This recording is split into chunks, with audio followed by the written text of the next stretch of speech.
ಎಲ್ಲರಿಗೂ ನಮಸ್ಕಾರ. ಈ ವಿಡಿಯೋದಲ್ಲಿ ಎಕ್ಸಾಮ್ ಸಮಯದಲ್ಲಿ ಯೂಸ್ ಆಗುವಂತಹ ಒಂದಿಷ್ಟು ಸ್ಟ್ರಾಟಜಿಗಳನ್ನು ನಾನು ನಿಮಗೆ ಹೇಳ್ತಾ ಹೋಗ್ತೀನಿ. ಇದರಿಂದ ನಿಮಗೆ ಗೊತ್ತಿಲ್ಲದೆ ಇರತಕ್ಕಂಥ ಕ್ವಶನ್ಗೂ ಸಹ ನೀವು ಆನ್ಸರ್ನ ಹೇಗೆ ನೀವು ಫೈಂಡ್ ಔಟ್ ಮಾಡ್ಬೋದು ಎಂಬುದು ನಿಮಗೆ ಗೊತ್ತಾಗುತ್ತೆ.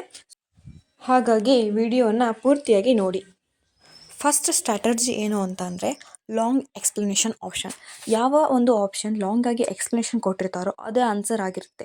ಅಷ್ಟೇ ಅಲ್ಲದವರು ಬ್ರಾಕೆಟಲ್ಲಿ ಅದರಲ್ಲಿ ಇಂಗ್ಲೀಷ್ ಮೀನಿಂಗ್ ಆಗಿರ್ಬೋದು ಅಥವಾ ಅರ್ಥವನ್ನು ಕೊಟ್ಟಿದ್ರು ಅಂದರೆ ಅದೇ ಆನ್ಸರ್ ಆಗಿರುತ್ತೆ. ಸೊ ಇದು 100% ವರ್ಕ್ ಆಗುತ್ತೆ. ಟ್ರೈ ಮಾಡಿ ನೋಡಿ. ಸೆಕೆಂಡ್ ಒನ್ ಬಂದುಬಿಟ್ಟು ಇತಿಹಾಸ. ಇತಿಹಾಸ ಅಂತ ಅಂದರೆ ಏನು, ಆಲ್ಮೋಸ್ಟ್ ಆಲ್ ಗಾಂಧಿ ಯುಗದ ಬಗ್ಗೆನೇ ಕ್ವಶನ್ ಕೇಳ್ತಾರೆ. ಸೊ ನಿಮಗೆ ಆಪ್ಷನಲ್ಲಿ ಗಾಂಧೀಜಿ ಅಂತ ಇದ್ರು ಅಂದರೆ ನೀವು ಈಸಿಯಾಗಿ ಗಾಂಧೀಜಿ ಅಂತ ಹೇಳಿ ಹಾಕಿ ಬರಬಹುದು. ಓಕೆನಾ. ಥರ್ಡ್ ಒನ್ ಬಂದುಬಿಟ್ಟು ಸಂವಿಧಾನ ಬಂತು ಅಂದರೆ ನಮಗೆ ಬೇಗ ನೆನಪಾಗೋದು ಯಾರು?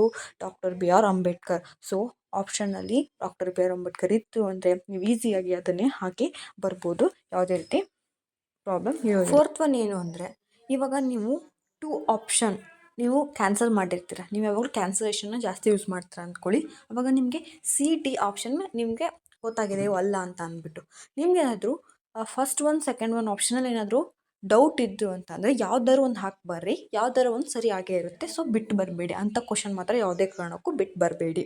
ಓಕೆನಾ. ಯಾವ್ದಾರು ಒಂದು ಹಾಕಿ ಬನ್ನಿ. ಫಿಫ್ತಲ್ಲಿ ಏನಾಗಿರುತ್ತೆ, ಆಪ್ಷನಲ್ಲಿ ನಿಮಗೆ 3 ಡೌಟ್ ಇದೆ. ಓಕೆ, ಒಂದನ್ನು ನೀವು ಎಲಿಮಿನೇಟ್ ಮಾಡಿದ್ದೀರಾ, 3 ಆಪ್ಷನಲ್ಲೂ ಸಹ ನಿಮ್ಗೆ ಡೌಟ್ ಇದೆ, ಇದಾ ಅಂತ ಅಂದ್ಬಿಟ್ಟು ಆ ಥರ ಸಮಯದಲ್ಲಿ ಆ ಕ್ವಶನ್ನ ಬಿಟ್ಬಿಡಿ, ಅಟೆಂಡೇ ಮಾಡಬೇಡಿ. ಯಾಕಂದರೆ ನೆಗೆಟಿವ್ ಮಾರ್ಕ್ಸ್ ಆಗೋ ಚಾನ್ಸಸ್ ಜಾಸ್ತಿ ಇರುತ್ತೆ. ಸೊ ಅದಕ್ಕೋಸ್ಕರ ನೀವು ಅದನ್ನು ಟಚ್ ಮಾಡಬೇಡಿ, ಬಿಟ್ಬಿಡಿ ಆ ಥರ ಡೌಟ್ ಇದ್ದರೆ.